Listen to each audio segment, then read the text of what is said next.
Eu tô muito feliz já com esse vídeo, porque eu sei que esse vídeo vai alcançar muita gente. Porque foi muito difícil pra mim gravar esse vídeo.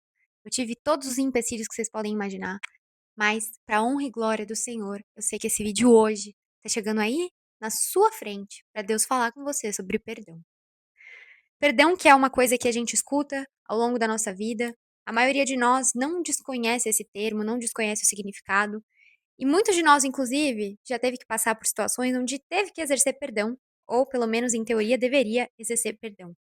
Se você tá caindo de paraquedas no meu canal, eu passei por um quase divórcio lá em 2023 e aqui eu conto um pouquinho das minhas experiências e como Jesus foi moldando o meu caráter para hoje eu chegar nesse lugar de vir compartilhar com vocês toda a minha jornada para ter um casamento saudável e além disso ser uma mulher segundo o coração de Deus. E hoje, em específico, eu quero falar sobre algo que, se você não fizer, você não vai conseguir seguir em frente em nada na sua vida. Você não vai conseguir romper ciclos em nada na sua vida. Porque o perdão, ele é a porta de entrada para o recomeço. Ele é a porta de saída, muitas vezes, da dor, ele é a porta de saída, muitas vezes, da culpa, do medo. O perdão, ele é uma ponte que nos une àquilo que Deus tem para nós de forma bíblica. Quais são os estilos de perdão que nós temos? Em Mateus 18, no versículo 21 ao 22, diz assim: Então Pedro aproximou-se de Jesus e perguntou: Senhor, quantas vezes deverei perdoar ao meu irmão quando ele pecar contra mim? Até 7 vezes? Jesus respondeu: Eu digo a você, não até 7, mas até 70 vezes 7. Essa é uma passagem muito conhecida. Depois a gente vê lá em Efésios 4, no versículo 32, onde o autor escreve: Sejam bondosos e compassivos uns para com os outros, perdoando-se mutuamente, assim como Deus os perdoou em Cristo, através do sacrifício de Cristo. Porque Cristo, quando ele morre por nós na cruz, ele nos perdoa. E, inclusive, ele intercede a Deus para que nos perdoe, porque ele diz: Pai, perdoa-os, pois não sabem o que fazem. Porque quando nós falhamos e erramos, o Senhor é fiel e misericordioso para nos perdoar. Lá em Salmo 103 diz assim: Como o Oriente está longe do Ocidente, assim ele afasta para longe de nós as nossas transgressões. Ou seja, Deus, ele literalmente afasta de nós as nossas transgressões quando nós pedimos perdão. Quando nós compreendemos o nosso erro e nos arrependemos e pedimos perdão de coração. Lá em Isaías 43 também, que é uma das minhas passagens favoritas da Bíblia, no verso 25 diz assim: Sou eu mesmo, aquele que apaga as suas transgressões por amor de mim e que não se lembra mais dos seus pecados. Então Deus é aquele que, quando nós pedimos perdão ao Senhor, ele afasta de nós a transgressão, o pecado e se esquece. Deus, ele esquece. Eu lembro muito da minha mãe falando pra mim enquanto eu crescia: Milena, Deus, ele lança fora os seus pecados e joga no mar do esquecimento e ele não se lembra mais. Deus, ele não se lembra do seu pecado. E sabendo que Deus é aquele que te perdoa, através disso nós temos condição e nós temos também obrigação de perdoar e exercer perdão pro próximo. Eu sei que não é fácil, querido. E esse canal, eu trago muito pra mim tudo que eu vivi, tudo que eu passei, pra que das minhas feridas saia um poder pra curar. Eh, Como vocês sabem, alguns aqui, meu marido pediu o divórcio pra mim, eu estava sozinha em Londres, depois de ter feito várias coisas também, e foi muito difícil pra mim, porque eu senti, eh, o abandono, né, eu senti a rejeição de frente do amor da minha vida, do homem que eu tinha escolhido pra cuidar de mim, do homem que eu tinha escolhido pra estar ao meu lado. E enquanto eu estava ali naquele lugar, e ele falou aquelas palavras tão duras pra mim, eu só sentia raiva do meu marido. Depois, passaram-se algum tempo, eu vivi muitas coisas com o Senhor e Deus começou a falar comigo sobre perdoar. Além disso tudo, eu tinha vivido frustrações com as minhas melhores amigas na época que nesse processo também me feriram, no processo de divórcio. E muitas outras pessoas, gente, muitas outras pessoas, porque eu já expliquei pra vocês que Deus estava me curando da rejeição, então ele permitiu muitas coisas acontecerem, ele permitiu eu sentir tão forte a rejeição pra de fato enfrentar isso de uma vez por todas, e me curar, e ainda me curo, tá, galera? Eu acho que quando a gente passa por um processo com o Senhor, a gente não imagina que sempre será necessário voltar a esse lugar e compreender quem você é sem Deus para que Deus vá te curando, mas isso é papo para outro vídeo. E quando eu vivi isso, eu tive que exercer perdão para muita gente. Eu tive que olhar para essas pessoas sem dor e sem peso no coração. E não foi fácil, tá? Eu pegava esse caderno aqui, que eu já falei 1 milhão de vezes pra vocês, que é o caderno que eu estudo, que eu leio e releio tudo aquilo que Deus me ministrou nesse momento de dificuldade. E eu escrevia: Senhor, me ajuda a perdoar essas pessoas. Eu escrevia o nome delas e falava: Senhor, não quero olhar pra essa pessoa e cruzar a rua para não ter encontro, para não conseguir falar, Senhor, porque se amanhã o Senhor me pedir para orar por essa pessoa, eu preciso estar disposta a fazer isso, porque se amanhã, Senhor, aleluia, o Senhor me pedir para interceder por essa pessoa, eu preciso estar disposta a isso. Significa que você, quando perdoa alguém, vai voltar a se relacionar com essa pessoa?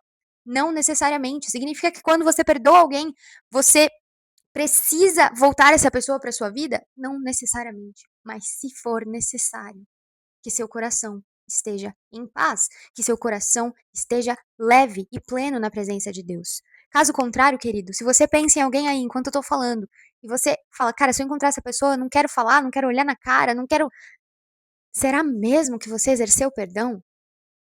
É, quando a gente olha para Cristo, não tem como a gente falar de um amor que não seja um amor perdoador. Jesus, ele consolida todas as coisas através do perdão à humanidade. Ele é o perdão. E quando você se senta com Cristo, você não pode falar, Senhor, eu faço tudo, mas perdoar não consigo. Queridos, o perdão não é um presente para o próximo. Você não está aliviando o fardo de quem te magoou quando você perdoa essa pessoa. Mas o perdão é um presente que você dá para você mesmo. Porque eu gosto muito da ilustração que fala que a falta de perdão é como uma laranja podre dentro de um saco de laranjas. Pensa que isso é a sua cabeça, pensa que isso é a sua mente, o seu coração, a sua alma. Quando existe mágoa e falta de perdão, aos poucos aquele fruto podre vai contaminar todos os outros frutos. E você vai carregar algo que cheira mal, algo que pesa, algo que contamina, que não é teu. Nas suas costas, pesado com muita dor. Não é isso que Deus tem para você. Não é isso que Deus tem para nós. E trazendo um pouco para minha vivência, é, eu lembro que quando eu fui ter com pessoas que me magoaram, quando eu fui sentar com pessoas que eu soube que fizeram, falaram, agiram pelas minhas costas, eu lembro que eu tinha criado tanto em Deus a busca pelo perdão genuíno e eu olhava para o Senhor e eu falava, Senhor, eu preciso amar essas pessoas, mas eu olhava para o Senhor também e via toda a misericórdia dele sobre a minha vida, toda a transformação que ele estava gerando dentro de mim, todo o perdão, todas as oportunidades que ele estava me dando. E eu falava, como eu posso me sentir melhor do que o próximo que me feriu? Como eu posso olhar para Cristo através desse amor perdoador e não me constranger em perdoar aquele que me feriu? Então eu olhei para essas pessoas, eu voltei a ter relacionamento com muitas delas e eu realmente agi como Deus age. Eu esqueci, eu deixei para trás. E eu sei, gente, que não é fácil. Eu sei que muitas vezes vocês vão falar assim, mas eu não consigo esquecer. Eu passei por situações muito difíceis, eu passei por traumas muito difíceis. Tudo bem você não esquecer, tudo bem você lembrar disso, tudo bem você ter essa memória, mas não de uma forma que contamine a tua vida, não de uma forma que te escravize no passado, entende? A falta de perdão mantém as pessoas com olhos presos ao passado, seus olhos se fixam lá, e a sua ótica ela é completamente modificada pelas lentes da falta de perdão. No casamento, isso é tão profundo que, se há falta de perdão entre o esposo e a esposa, o casamento se torna uma contabilização de erros. Você vai colocando lá na sua cestinha da mágoa, a mágoa do dia, a mágoa da semana, e você só vai contabilizando. E aí você começa a falar: lembra quando você fez isso, isso, isso? E uma briga não é só uma briga, se torna uma contabilização de erros, porque os seus olhos ainda estão naquele erro, porque os seus olhos ainda estão no passado e você não consegue avançar. Gente, tem muita gente que me escreve falando sobre isso.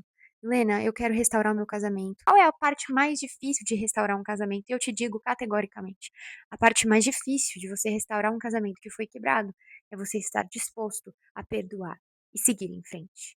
Porque você não consegue seguir em frente em nada na sua vida, não só no casamento, se não houver perdão, se não houver esquecimento das coisas que se passaram, se você não olhar para frente e continuar, independente do que aconteceu. Porque dentro do casamento, se você continua olhando para os erros, para a mágoa, para o trauma, para o abandono, para a traição, para a rejeição, você vai viver uma vida contabilizando erros do seu companheiro, da sua companheira, e você não vai viver a plenitude de um relacionamento livre das amarras do passado.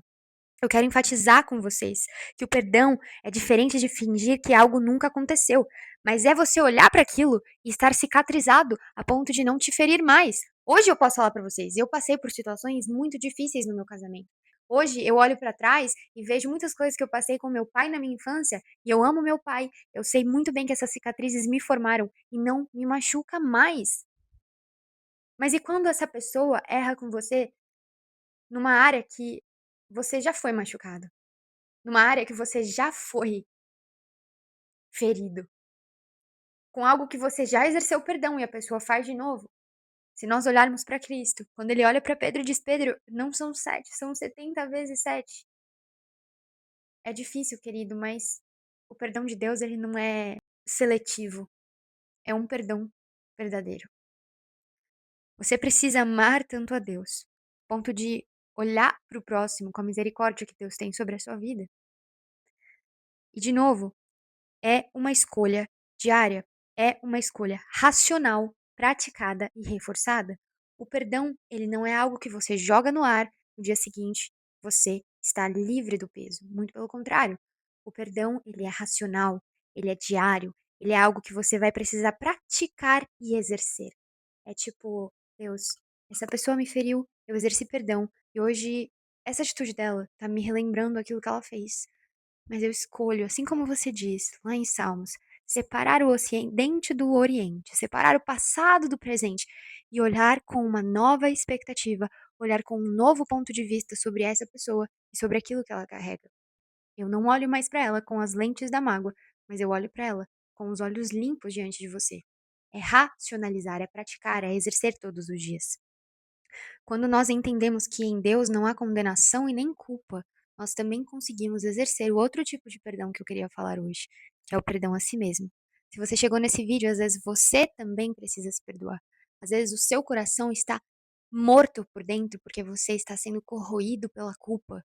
E você não consegue muitas vezes largar certas coisas, certos vídeos, certos problemas, porque você se sente tão culpado que a sua escolha é permanecer nisso. Mas entenda uma coisa, em Romanos 8, 33, 34, a gente lê que Deus é aquele que tira de nós a condenação. Porque quando há arrependimento genuíno, há mudança de mente, há metanoia, e nós podemos caminhar na verdade de que somos amados e que não há condenação sobre nós. Mais uma vez, Deus é aquele que separa o nosso passado do nosso presente. Deus separa aquilo que nós fazemos de quem nós somos. Deus nos conhece em nossa essência, independente dos nossos pecados e dos nossos erros. O Senhor sabe quem nós somos. E o Senhor reconhece um coração arrependido e quebrantado. Quando Davi peca com Batseba, ele automaticamente reconhece a transgressão que ele carregou naquele momento. Diferentemente de Judas, que não reconhece, mas se culpa. Olha a diferença aí de culpa e transgressão. Davi reconhece a transgressão e ele caminha para o arrependimento genuíno. Judas, ele se fecha na culpa e a escolha que ele tem é tirar a própria vida, porque ele acha que não existe esperança para ele.